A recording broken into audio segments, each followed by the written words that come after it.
Hi viewers, welcome to our channel. So KTR గారు తొందరలో arrest అవబోతున్నారంటూ వార్తలు అయితే వినిపిస్తూ ఉన్నాయి. అండ్ గవర్నర్ గారి దగ్గర పర్మిషన్ ఉంది. తొందరలో ఆయన ఎటువంటి డిసిజన్ తీసుకుంటారు, మరి కేటీఆర్ గారిని అరెస్ట్ చేయిస్తారా లేదా, అందుకు పర్మిషన్ ఇప్పిస్తారా లేదా అన్నది కాంగ్రెస్ కూడా వెయిట్ చేస్తున్న విషయమే. అయితే ఈయన అరెస్ట్ అయితే వచ్చే పంచాయతీ ఎలక్షన్స్ పైన చాలా ప్రభావం చూపిస్తుంది అని చెప్పేసి కొంతమంది అభిప్రాయపడుతున్నారు. మరి ఎటువంటి ప్రభావాన్ని చూపించే అవకాశం ఉంది? ఇప్పుడు ఇదే అంశం మీద డిస్కస్ చేయడానికి ప్రజెంట్ మనతో పాటు జగదేవ్ గారు సీనియర్ జర్నలిస్ట్ ఉన్నారు. వారిని అడిగి ఒకసారి తెలుసుకునే ప్రయత్నం అయితే చేద్దాం. నమస్కారం సార్. నమస్తే సార్, కేటీఆర్ గారు అరెస్ట్ అది ఎప్పటి నుంచో కూడా జరుగుతూ ఉంది, నడుస్తూ ఉంది. అరెస్ట్ అవుతారు, రేపు అరెస్ట్ అవుతారు అని చెప్పేసి వార్తలు వినిపిస్తున్నాయి. మొన్న కూడా కార్యకర్తలు ఆయన ఇంటి దగ్గర మొత్తం కూడా గుమిగూడారు, అరెస్ట్ అవబోతున్నారేమో అని చెప్పేసి.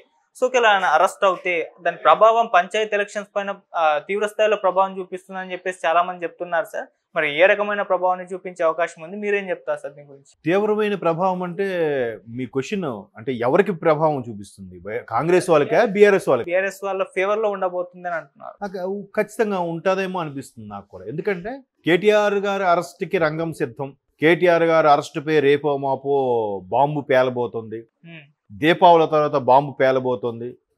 ఈ నాగుల చవితికి ఏదంటే ఆటం బాంబు పేలబోతుంది అని మంత్రి పొంగులేటి గారు చెప్పడం. రేవంత్ రెడ్డి గారు కూడా ఇంకా బీఆర్ఎస్ పని అయిపోయింది, కేసీఆర్ గారు ఫామ్ హౌస్కే పరిమితం, మెయిన్ ఈయన ఒకరు ఉన్నారు, ఈయన వ్యవస్థాపక అధ్యక్షుడు సంథింగ్ అట్లాంటి అధ్యక్షులు కాబట్టి ఈయన కూడా అయిపోతే ఇంకెవరూ లేరు, నెక్స్ట్ హరీష్ రావు గారు ఒక్కరే ఉన్నారు, రకరకాల వార్తలు రూమర్స్ ఉన్నాయి.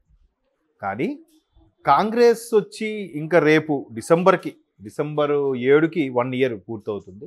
ఈలోగా కాంగ్రెస్ సంబరాలు కూడా స్టార్ట్ చేస్తుంది, మొదటి వార్షికోత్సవ సంబరాలని.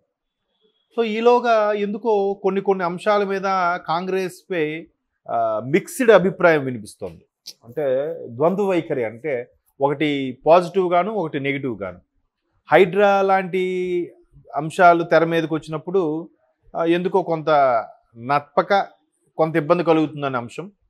రెండోది, ఏదైతే హామీలు గ్రూప్ సంబంధించి వచ్చాయో అవి ఇంకా పూర్తిగా సమీక్ష నిర్వహించలేదు, పూర్తిగా విద్యార్థులకి లేదా నిరుద్యోగులకి న్యాయం చేసేలా లేదు అనేది ఒక కాన్సెప్ట్.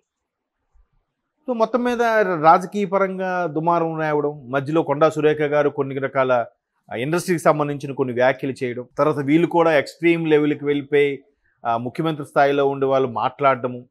ఒకవైపు బీఆర్ఎస్ వాళ్ళు కూడా గత ప్రభుత్వంలో జరిగిన అవకతవకలన్నీ వీళ్ళు బయటికి తీస్తుంటే ఆ లోపాలన్నీ వాళ్ళకి ఎక్కడో గుచ్చుకోడు. ఇప్పుడు ఫోన్ ట్యాపింగ్ వ్యవహారం బీఆర్ఎస్కి పెద్ద తలనొప్పి బొప్పి కట్టింది ఆల్రెడీ.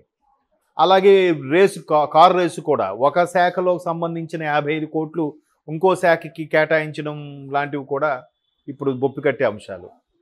ఈ ఫోన్ ట్యాపింగ్తోనే ఇండస్ట్రీ వాళ్ళకి కానీ ఇట్లా రాజకీయాల పరంగా కానీ వాళ్ళు ఏం ప్లాన్లు వేస్తున్నారు, వాళ్ళు ఏదో కూడా జర్మనీ నుంచి ఏదో ఎక్విప్మెంట్ తెప్పించారు, అది 200 మీటర్ల రేడియస్ వరకు కూడా ఎవరే మాట్లాడినా వినిపిస్తుంది. ఇలాంటి కొన్ని అంశాలు బీఆర్ఎస్ని కొద్దిగా ఇబ్బంది పెడుతూనే ఉన్నాయి.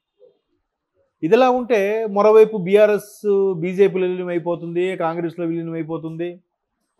అధినేత కేసీఆర్ గారు ఎందుకో సభాముఖంగా కానీ మీడియా ముఖం కానీ ఎక్కువగా రావట్లేదు. ఇలాంటి వార్తలన్నీ వింటే ఏంటి బీఆర్ఎస్ పని అయిపోయిందా, లేదా మొన్న బీఆర్ఎస్లో మరి కొంతమంది నాయకులు చేరారు.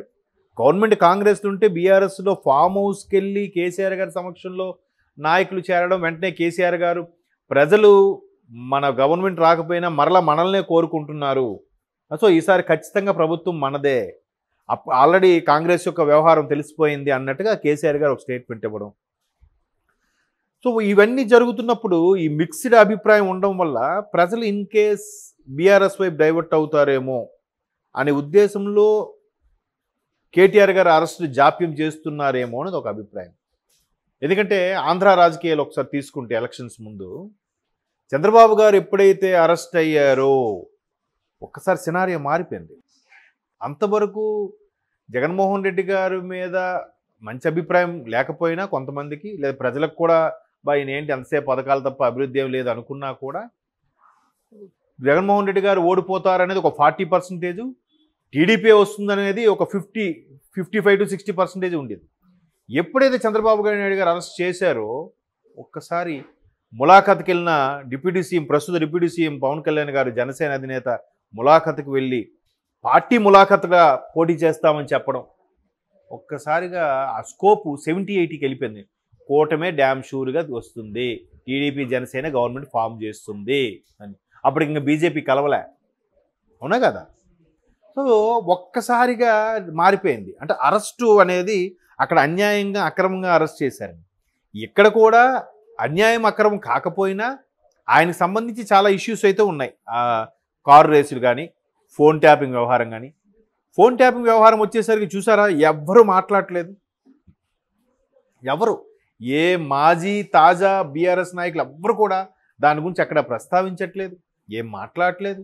రీసెంట్గా పైపెచ్చు కేటీఆర్ గారికి ఇట్లా అరెస్ట్ అవుతారనగానే ఆయన కూడా నా మీద నేను అరెస్ట్ అవ్వడం ఖాయమని ఫిక్స్ అయిపోయారా ఏంటో తెలియదు. కానీ ఏముంది, జైలుకి పోతే శుభ్రంగా డైట్ చేస్తా, వ్యాయామం చేస్తా, మళ్ళీ ఆ ఊపుతో బయటకు వచ్చి పాదయాత్ర చేస్తా అన్నట్టుగా ఆయన స్టేట్మెంట్ ఇచ్చారు.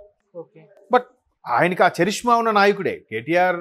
It's not a ordinary leader, మంచి వక్త కూడా, బాగా మాట్లాడతాడు ఆయన, తెలుగు కానీ ఇంగ్లీష్ కానీ హిందీ కానీ. సో అట్లాంటి నాయకుడు ఇప్పుడు కేసీఆర్ గారు ఫామ్ హౌస్గా పరిమితం అవడం, అన్ఎక్స్పెక్టెడ్గా ఆయన తుంటి ఎముక ఆపరేషను, తర్వాత కొద్దిగా ఎందుకు ఆయన డల్ అయ్యారు వయసు రీత్యా కూడా. మరి ఇప్పుడు ఈయన అందిపుచ్చుకునే సమయం వచ్చింది కాబట్టి ఈయన ఖచ్చితంగా ముందుకెళ్తాడు. మరి ఈయన ముందుకెళ్ళినప్పుడు ఖచ్చితంగా యువరక్తం అంతా ఈయన వెంట వెళ్ళేటప్పుడు ఈయన అరెస్ట్ చేశారనుకోండి, ఒకవేళ అది సక్రమమే అయినా, ఈయన చేసిన తప్పులకే ఈయన అరెస్ట్ చేసినా కూడా, అరే ఎలక్షన్ దృష్టిలో పెట్టుకొని ఓడిపోవాలని కావాలని చేస్తున్నారా అనే సానుభూతి ఎక్కడ బీఆర్ఎస్కి ఫేవర్ అవుద్దో అని కాంగ్రెస్ ఆచితూచి అడుగులు వేస్తుంది. అందుకే అరెస్ట్ చేయట్లేదేమో నా అభిప్రాయం. ఇంకోటి ఏంటంటే, ముఖ్యమంత్రి రేవంత్ రెడ్డి గారు ముఖ్యమంత్రి పదవి అధిరోహించిన తరువాత లోకల్ బాడీ ఎలక్షన్స్ వస్తాయని అప్పుడే అనుకున్నారు. అప్పుడు ఈ ఇయర్ మార్చిలో ఎప్పుడు రావాల్సిందన్నారు, జనవరి అన్నారు, మళ్ళీ మే అన్నారు, ఇప్పుడు డ్రాగన్ అయిపోయింది.